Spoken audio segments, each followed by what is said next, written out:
Hola, anem a veure com s'arrodoneix una quantitat. Arrodonir una quantitat és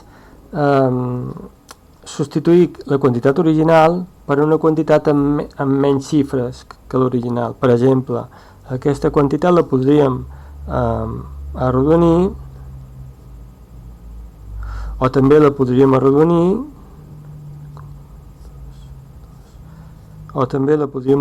d'aquesta manera, o també la podríem arrodonir d'aquesta manera. Fixeu-vos que el resultat no és sempre el mateix, vale? Anem a veure per què podríem arrodonir totes aquestes maneres distintes. Anem a veure. I el resultat, evidentment, és distint a cada cas.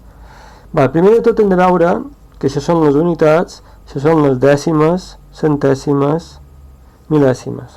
De moment ens quedarem amb això. Però tot funciona exactament igual. Anem a veure. Aquí nosaltres hem arrodonit a les mil·lèsimes.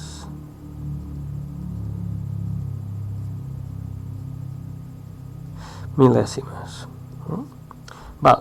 Per què? Perquè l'última xifra que hem quedat, que hem deixat aquí, correspon a les mil·lèsimes. Com ho hem fet? Bueno, la regla és molt senzilla. Què fem? Primer de tot, copiem, o sigui, el cas, li posarem aquí el cas A de les mil·lèsimes. 3,21 i volem reduir a les mil·lèsimes, per tant les mil·lèsimes de moment no les copiem. Això són les mil·lèsimes, val? En lloc d'això, què fem aquí? Doncs no posem les mil·lèsimes i mirem el número, la xifra que hi ha immediatament al darrere. Què és? Un 4? Va, un 4 és menor que 5, veritat? Doncs posem el número que hi havia abans a les mil·lèsimes talment com està. Això és el cas A les mil·lèsimes. Anem a veure el cas B.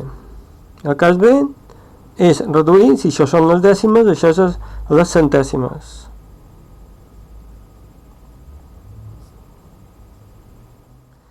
Anem a veure les centèsimes. Les centèsimes quedaria 3,2 i ara vindrien les centèsimes. Com que volem arrodonir les centèsimes, no les copiem de moment. Aquí hi ha un 1 a les centèsimes. I darrere de les centèsimes que hi ha? Un 5. Un 5. Com que el número que hi ha darrere de les centèsimes és igual o més gran que 5, a les centèsimes li sumem un 1. Per tant, 1 més 1 són 2. Anem a veure el cas C. El cas C és arrodonir a les dècimes. Arrodonir les dècimes, què faríem? Copiaríem les unitats i després vindrien les dècimes, que és aquest 2 d'aquí. No el copiem i mirem què hi ha darrere del 2. Hi ha un 1. Com que un 1 és menor que 5, deixem el 2 exactament com estava abans. Vale. I ara anem a veure el darrer cas. El darrer cas, en aquest exemple, que és aquest. Aquí on arrodonim a les unitats.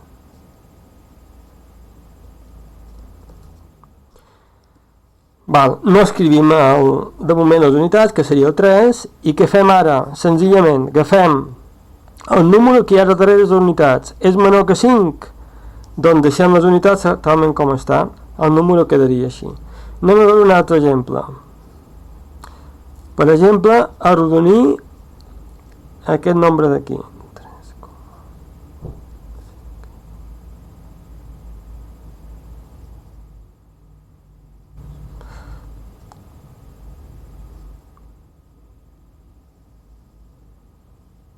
Arrodonirem aquest número a les centèsimes. Val. A les centèsimes què vol dir? Això són les unitats, les dècimes, les centèsimes i les mil·lèsimes. Les centèsimes estan aquí. Què fem? Copiem el mateix número. 3,5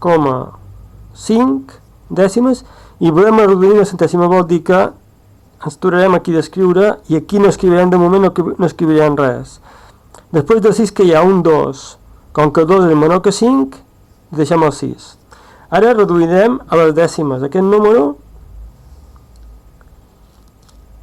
arrodonirem a les dècimes. Vale.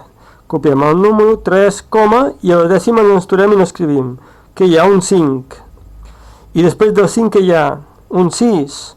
Doncs això quedaria 3,6. Per què? Perquè després del 5, després de les dècimes, hi ha un número que és igual o més gran que és 5, que és el 6, per tant, li sumem un 1 aquí. Anem a veure a les unitats. Aquest número, arrodonit a les unitats, què quedaria? Anem a veure. Tenim les unitats aquí, no escrivim les unitats i ens fixem què hi ha darrere. Què hi ha darrere de les unitats? Doncs un 5. Hem dit que sempre que hi ha un número després d'on volem arrodonir, que és 5 o més gran, li sumem 1. A què? A 3 li sumem 1. Per tant, quedaria un 4. Perquè el número que hi ha després del 3, quin és? És un 5. Quan és un 5 o més gran el número que hi ha darrere, en aquest cas és un 5, en aquest li sumem un 1. Per tant, 3 més 1, 4. Val? Bé, i això és tot.